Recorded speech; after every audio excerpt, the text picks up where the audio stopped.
We are looking for perfection. Quality really matters for Wolfcraig. Richard and I have known one another for many years. We've known one another as colleagues and friends. We've judged together. But this is the first time under the Wolfcraig banner we've worked together. And it is a unique relationship. We know when something is truly right. Between us, we've got almost 100 years of knowledge.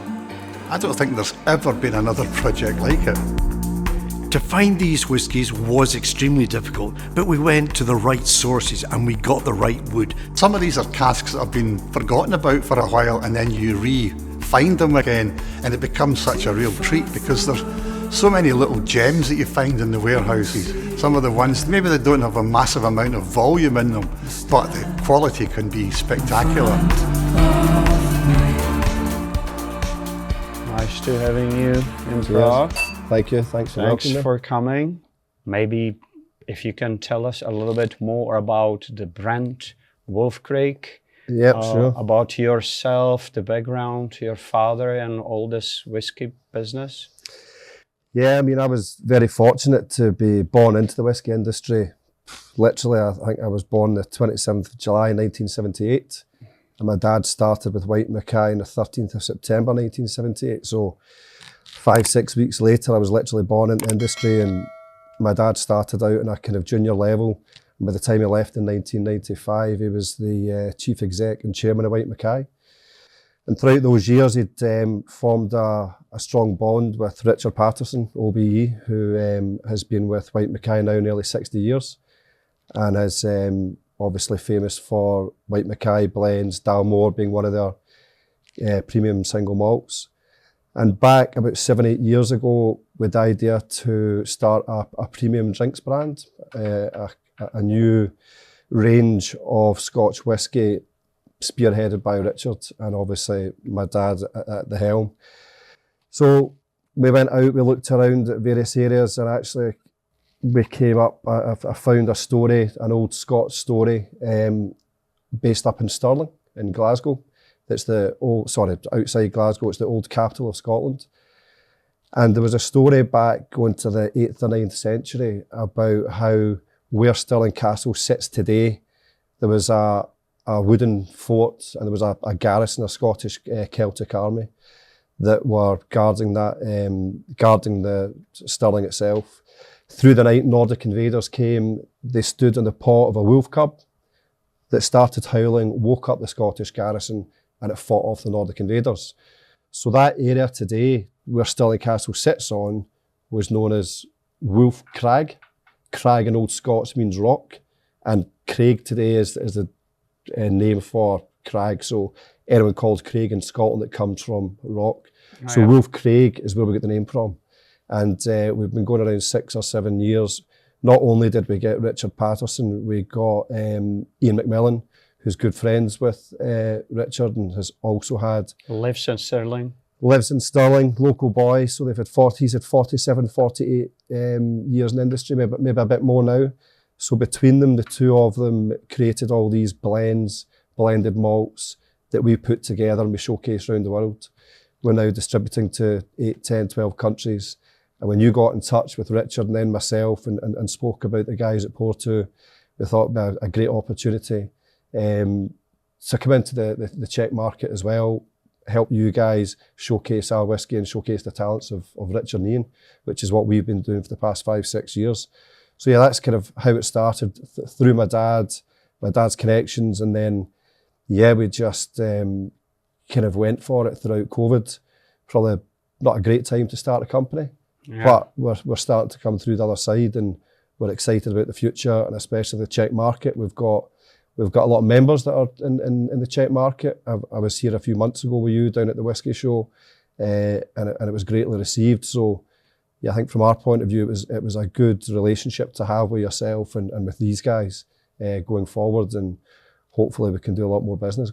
It's barely can get better stuff when we talk about the elegance and purity and that true devotion actually to Scotch whisky.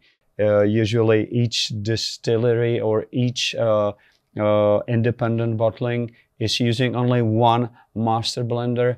You are very unique. You are using 2 master blenders with a great experience. Maybe you can tell us a little Yeah, more. I mean, I think when we talk about their experience, 100 years between them, and I think what a lot of people don't realise about Scotch whisky is they think it's all about single malts, and they forget the alchemy that's involved in blends. And blended whisky was there originally to make single malts taste better. And then single malt, you know, came up over the past 20, 30 years, and everyone looks at single malt thinking it's the best. But when you've got these 2 guys that are at the top of their game with that much experience creating these blends that we've done, they should be better than most single malts. And that's why we brought out different age ranges from 14, we've got 21 coming out, we've got the 30, we've got the 33, we've got single grains, we've got blended grains to showcase all the other whiskies that there are and not just single malt. And I think, you know, working with Portu and what they're doing, that's something that we wanted to showcase. And we've got these different casks that they're going to put on their platform. And it's a chance for investors to get involved in something that they've probably not thought of before, because they just think it's all about single malt. And it's a great asset class for me. And I think also, you know, being part of that journey with the story with Wolfcraig and yourselves and Portu, I think it's a great addition to their platform. Those 2 men, Ian and Richard, they actually pick out of the 100 more distilleries all around the Scotland certain casks they like the most. If those guys want to have it in their own warehouse, it means it have to be somehow special. Mm-hmm. In my logic, I think it's true, because anything I tasted show brilliant quality.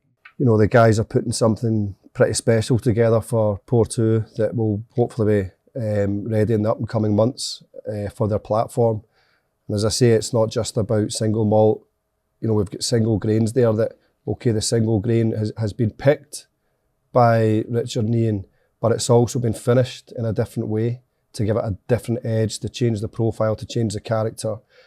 And, you know, Ian's a massive lover of single grains as well, and he says it's just an unforgotten category. He says too many people go to single malt.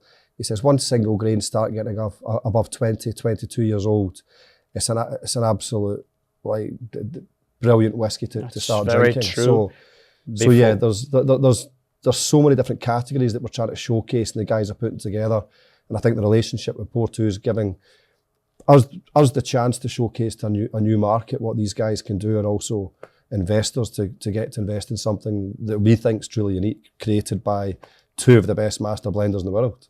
Yeah. Let's face it, that's who they are. A lot of investment mantras is portfolio which has diversity. Yep. So we've got portfolio which has pretty huge diversity because there is everything. Yeah. You know, we can actually, through you, Richard and Ian, have any distillery being involved. We can have any casks. And what is very nice, that we are right at the source of the whiskey when the whiskies are created, that you don't buy whiskies through some unknown brewers, Yeah. unknown companies. We just talk about it, that yeah, it's created here, it makes a loop, and suddenly it can come the same whiskey, but it has 3 times higher price than is necessary. And these profits we don't let to brokers. We can actually make profits for the investors, because if you buy good whiskey in the right time and you sell it in the right time, this is how you make money. And it's not any illusion or magic. This is actually the reason why Scottish distilleries exist hundreds and hundreds of years, because they are making profits, true profits, not promised money somewhere in the future. If they wouldn't generate profit, they would not exist anymore. So the biggest proof is this. Also need to remember that whether true whiskey people, they don't like to, you know, class whiskey as investment because whiskey's there to be drank. So, yeah, it's a byproduct. It is an investment category, and ultimately for me, it's once that's done in 3 years' time, 4 years' time, 5 years' time, let's get it bottled and let's enjoy it.